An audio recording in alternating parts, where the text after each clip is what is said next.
It's Christmas Eve 2022, and Dan, a former sergeant now working as a teacher, is supposed to be assisting his wife Emmy and daughter Murray with the festivities. Instead, he's on the phone, attempting to apply for his dream job at a lab, but his application is turned down. Dan joins his daughter on the couch after she throws a disappointed tantrum outside and reminds her to do what no one else is willing to do. The family then watches a crucial soccer match, but it is abruptly interrupted when a glowing cloud of smoke and electricity appears on the field and people begin to emerge from it. These individuals resemble soldiers, and they are led by Lieutenant Hart, who informs everyone that they are from the year 2051. After an alien species known as White Spikes invaded Earth and wiped out most of humanity, these soldiers are here to ask people to travel to the future with them and help them fight the war. Countries all over the world send as many soldiers as they can, but it never seems to be enough. The future keeps calling for more people, and only a quarter of those who go return. Dan continues to teach, but his students don't seem to like him. They're not interested in what he has to teach because they don't see the point if they're going to die anyway. The only exception is Martin, who is obsessed with volcanoes and constantly wants to talk about them. Dan receives an important message on his phone at that moment. He has been drafted. Dan is taken to a military facility and put through some tests to ensure that he will be able to fight because he will be dead in 7 years. Dan suddenly feels a painful sensation on his arm and discovers that a metal device has been placed on his arm. Dan then goes to tell Emmy the news, and she immediately decides they should flee.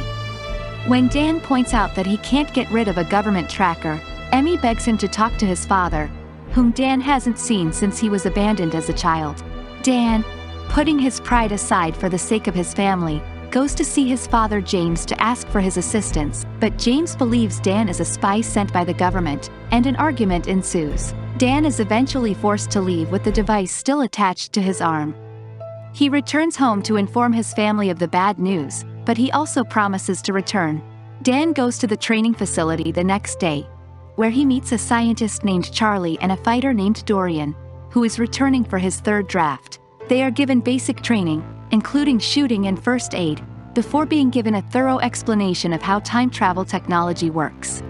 The time link is analogous to two rafts on a moving river, with the river only moving between those 2 points.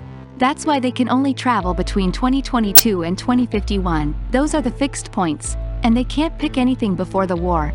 It's time for them to leave. When everyone has gathered, the time link is activated, and a cloud similar to the one seen during the soccer game begins absorbing. They will be transported into the future. They're supposed to go to Miami Beach, but something goes wrong with the output coordinates in the control room. The group appears in the sky above the city and crashes into a building, killing many of them instantly. The remaining members save themselves when they fall into a pool and only have to swim out. The team looks down on Miami and discovers it in utter ruins. They are unsure how to proceed when they are contacted by a colonel, who informs them that the city has been overrun by White Spikes and that soldiers are on their way to completely bomb the place. The mission of the team is to rescue a research team that has become trapped inside a laboratory. Dan's military experience is recognized by the colonel, who places him in command of the team. Dan leads the team around the city, showing them how to move properly and revealing death and destruction wherever they go.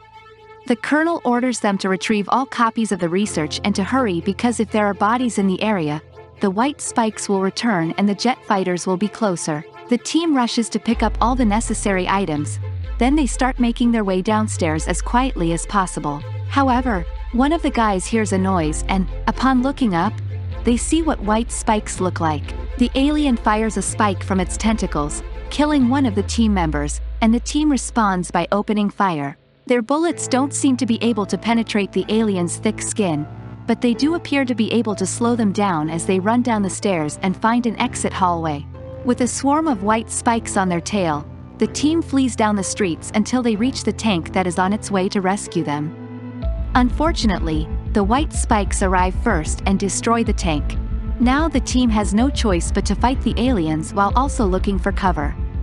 As more team members are killed by the aliens, the survivors flee into a tunnel, and Dan stops to rescue a fallen trainee. This causes the entire team to be delayed, and 2 of the trainees decide to stay behind and act as a shield against the aliens so that the rest of the team can flee. At that point, the jets arrive and begin bombing the entire area. Dan and Charlie awaken hours later in a forward operating base in the Dominican Republic. They find Dorian, who informs them that the rest of the team is dead and chastises Dan for stopping to help a fallen person, putting anyone else in danger. Dorian admits to having cancer and that he's learned that he gets to choose when he dies. Their conversation is cut short when Dan is summoned to see the Colonel. Dan is surprised to learn that the soldier referring to her by her surname is an older Murray. She grew up to be a scientist, and she currently serves as the lead researcher for the R-Force, which she created.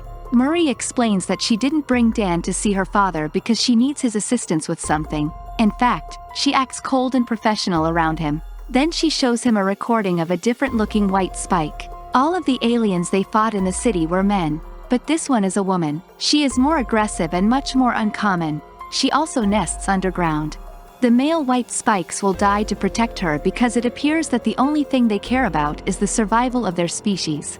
Murray created a toxin that is used in military bombs, and it has been killing male white spikes without issue so far.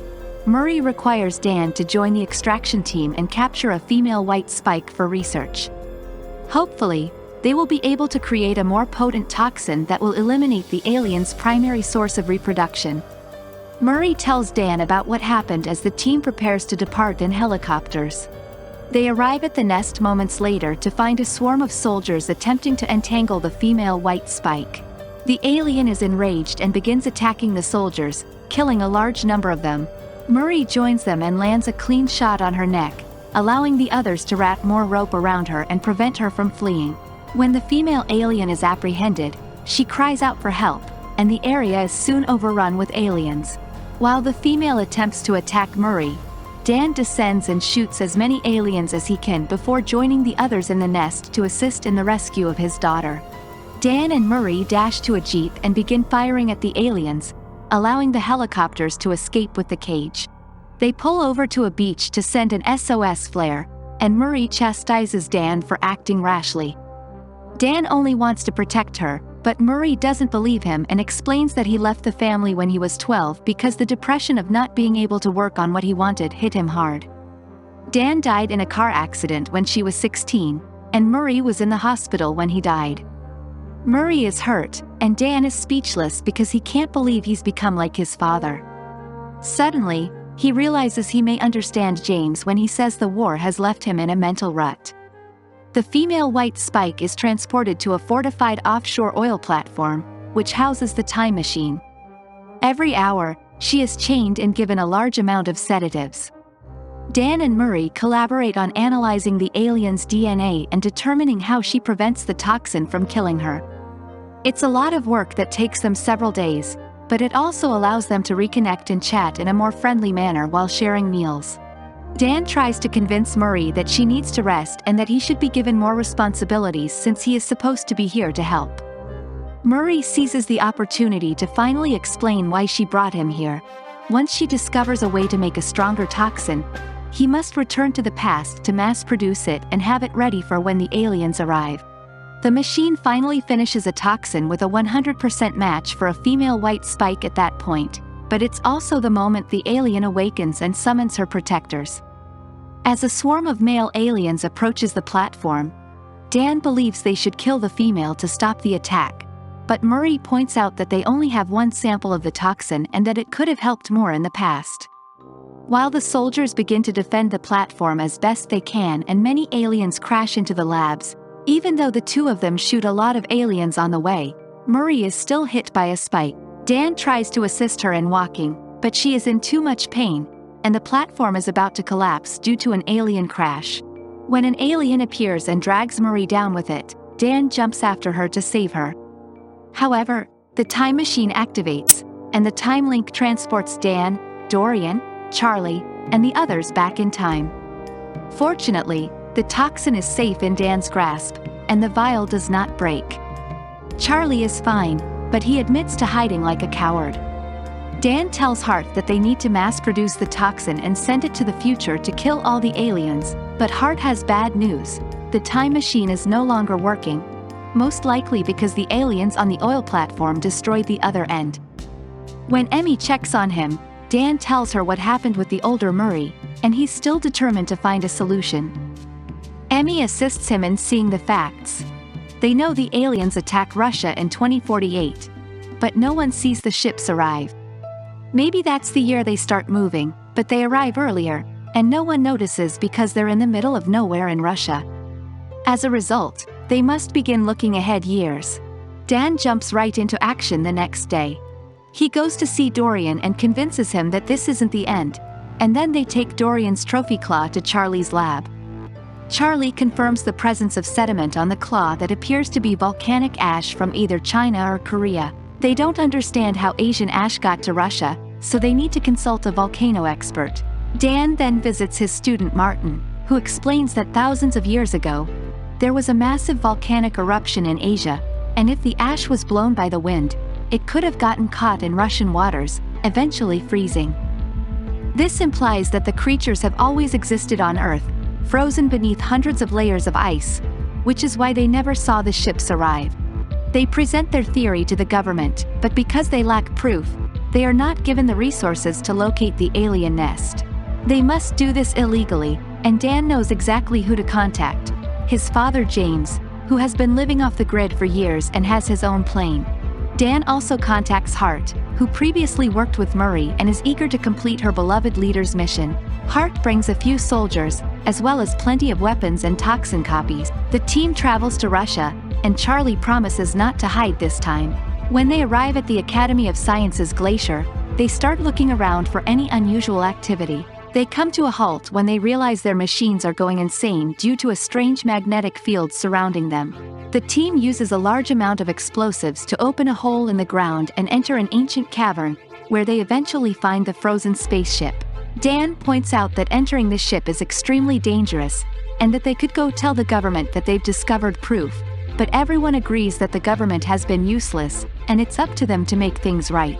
They cut through the ice with a chainsaw, and the team enters the ship, leaving Charlie and James outside in case something tries to escape. When the group arrives at the cockpit, they realize they have arrived at a crash site. The aliens never intended to land on Earth. The team begins injecting the toxin into the pods and observes the white spikes writhing in pain, confirming that the toxin kills them. Their cries, however, awaken the aliens who haven't yet been injected, causing them to break their pods and attack. The team shoots as many as it can, but some manage to flee. Dorian points out that they have no choice but to blow up the ship, so he hands Dan his claw and agrees to stay behind to detonate the bomb once everyone has left. Dorian, unable to wait any longer, causes the bomb to detonate, bringing down every creature with him and allowing him to die on his terms. Dan, Charlie, and James escape the cavern before the explosion, but James explains that he saw an alien with a red belly flee. Dan detects the female and splits up to go after her. The queen discovers one of them and attacks, only to discover that it is a snowman dressed in clothes that James erected as a trap. Whenever Dan arrives, instead of pursuing him, he hits her with his snowmobile. The father and son then started shooting at each other until the queen was pushed off the cliff. When the queen attacks again, she pushes them apart before shooting a spike at Dan and chasing him. Dan stabs her in the mouth with the same spike, and James takes advantage of the opportunity to hit her with an axe, blinding her.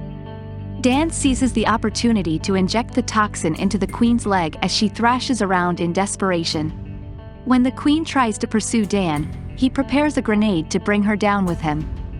But, at that precise moment, James raises his wounded hand, causing the alien to smell his blood and pursue him instead. Dan refuses to lose his father after they've reunited, so he leaps on the queen and uses Dorian's claw to slice her neck.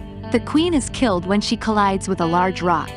The next day, newscasts around the world report an explosion in Russia that killed a number of aliens, and the government attempts to claim responsibility.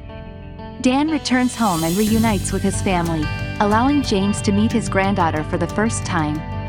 They can now all work together to make the future a better place.